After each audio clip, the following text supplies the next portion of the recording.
आनंद आनंद परमानंद सदगुरु मंगलानंद जी साहेब सत्संग आश्रम, डेरा सतगुरु प्रीतम जी साहेब, धाम निंगाना, जिला भिवानी, हरियाणा के सौजन्य से तुलसी साहिब का जीवन चरित्र। सतगुरु तुलसी साहब, जिनको लोग साहिब जी भी कहते थे, जाति के दक्षिणी ब्राह्मण राजा पूना के युवराज यानी बड़े बेटे थे, जिनका नाम उनके पिता ने श्याम राव रखा था। 12 वर्ष की उम्र में उनकी मर्जी के खिलाफ पिता ने उनका विवाह कर दिया था, पर वह जवान होने पर भी ब्रह्मचर्य में पक्के अपनी स्त्री से अलग रहे। उनकी स्त्री, जिसका नाम लक्ष्मीबाई था, पूरी पतिव्रता थी और अपने पति की सेवा दिल जान से बराबर करती थी। आखिर को एक दिन जब उनके पति किसी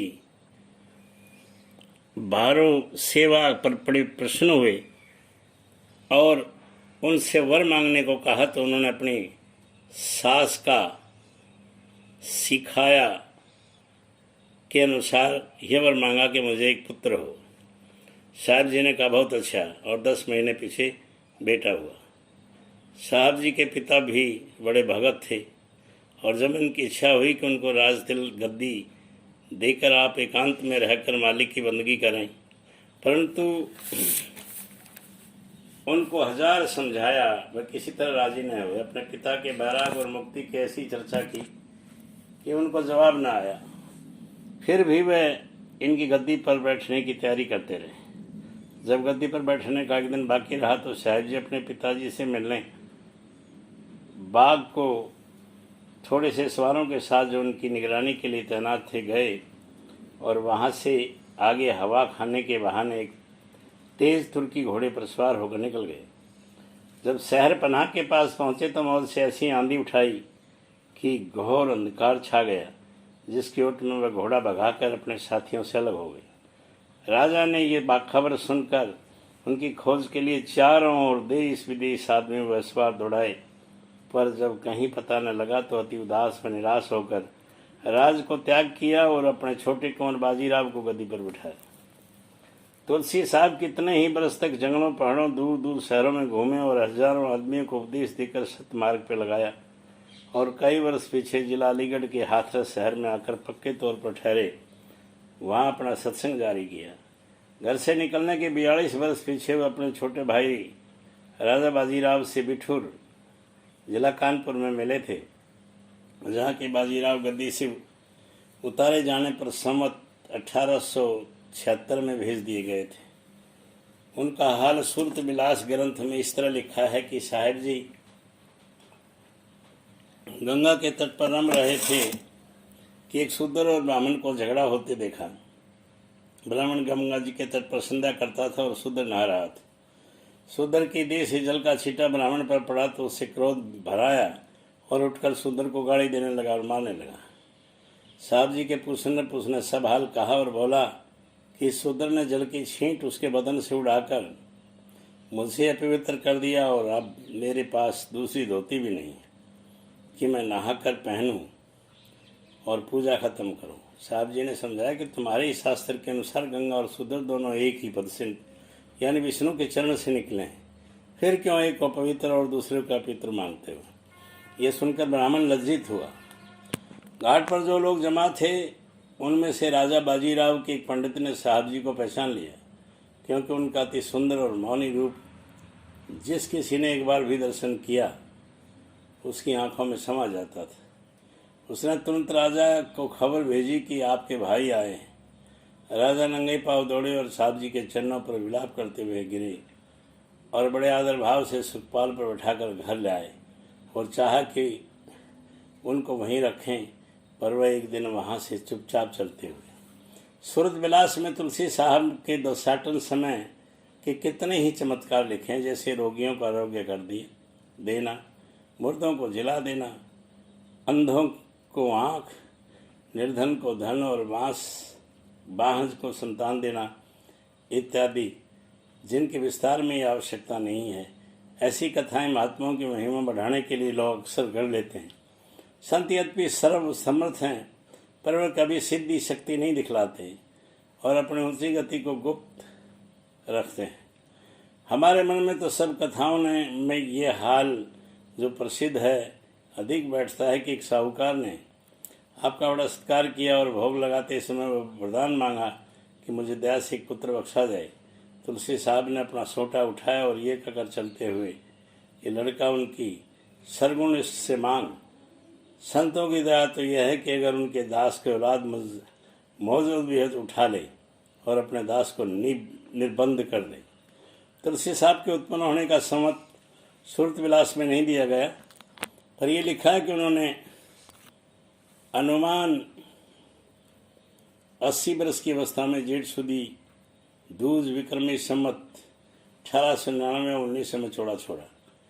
इससे उनकी देह धारण करने का समय संवत 1820 के लगभग ठहरता है। हाथरस में उनकी समाधि मौजूद है और बहुत से लोग वहाँ दर्शन को जाते हैं और साल में एक बार भारी मेला होता है। यद्यपि इनको इस संसार में गुप्त 70 वर्ष से कम हुए, पर उनके अनुयायियों ने जाने किस मसलत से उनके जीवन समय की ऐसी भूल भुलैया में डाल रखा है कि लोग उसे सैकड़ों वर्ष समझते हैं। मुंशी देवी प्रसाद साहब ने जो अब इस मत का आचार्य कहे जाते हैं, घट रामायण की भूमिका में इस भ्रम को दूर करने की कोशिश नहीं की। हमने इस मत के कुछ साधुओं और गृहस्थों से तुलसी साहब का जीवन समय पूछा तो उन्होंने एक मुंह होकर अब से 350 वर्ष पहले बताया, जो कि गोसाई तुलसीदास की जग प्रचलित सरगुण रामायण के कर्ता का समय है। तुलसी साहब ने निसंदेह घट रामायण के अंत में फरमाया है कि पूर्व जन्म में आप ही गोसाई तुलसीदास जी के चोले में थे और तब ही घट रामायण की रचा, परंतु चारों ओर से पंडितों, भेषों और सर्वमत वालों को भारी उधेड़ देकर इस ग्रंथ को गुप्त कर रही है। और दूसरी सरगुण रामायण उसकी जगह समानुसार बना दी। इससे वह नतीजा साफ तौर पर निकलता है कि घट रामायण को तुलसी साहब ने जब दूसरा चोला अनुमान 140 वर्ष पीछे धारण किया तब प्रकट किया, न कि पहले चोले से। सवाल ये कि कोई संत तुलसी साहब के नाम से पिछले 70-75 वर्ष के अंदर हाथरस में उपस्थित थे या नहीं, जो वहाँ सत्संग कराते थे और उपदेश देते थे और जहाँ उनकी समाधि अब तक मौजूद है, हमको इसमें कोई संदेह नहीं है कि ऐसे महापुरुष अवश्य थे, क्योंकि हम आप उनकी समाधि का दर्शन कराए हैं और 2 प्रमाणिक सत्संगी अब तक मौजूद हैं जिन्होंने अपने लड़कपन में तुलसी साहब के दर्शन किए थे और उनमें से एक को तुलसी साहब ने अपने घट रामायण आप दिखलाई थी। तुलसी साहब के मत वाले उनकी महिमा समझकर इस बात पर बड़ा जोर देते हैं कि महाराज ने कोई गुरु धारण नहीं किया और उनके प्रमाण में ये कड़ी पेश करते हैं। एक विधि चित्र हो समारे, मिले कोई संत फिरो तिस लारे।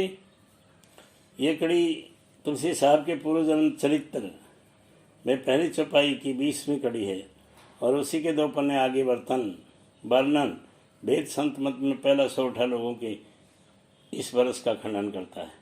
तुलसी संत दयाल निज ने हाल मोको कियो, लियो शरण के माही आई जन्म फिर कर जियो।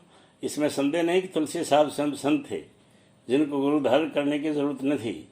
उनकी मर्यादा के लिए किसी को नाम मात्र को अवश्य गुरु बना लिया होगा, जिसके लिए संत सदगुरु कबीर साहब और समस्त संतों की नज़ीर मौजूद है।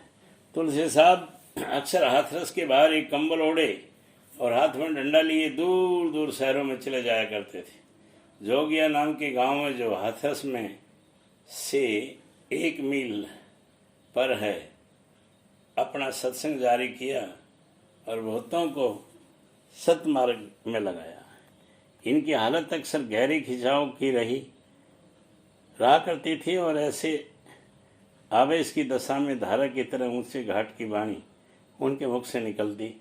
जो कोई निकटवर्ती सेवक उस समय पास रहा, उसने जो सुना समझा लिया लिख लिया, नहीं तो वह वाणी हाथ से निकल गई। इस प्रकार के अनेक शब्द उनकी शब्दावली में। तुलसी साहब के अनुयायी जब तक हजारों आदमी हिंदुस्तान के शहरों में मौजूद हैं, उनके प्रसिद्ध ग्रंथ घट रामायण और शब्दावली और रतन सागर हैं।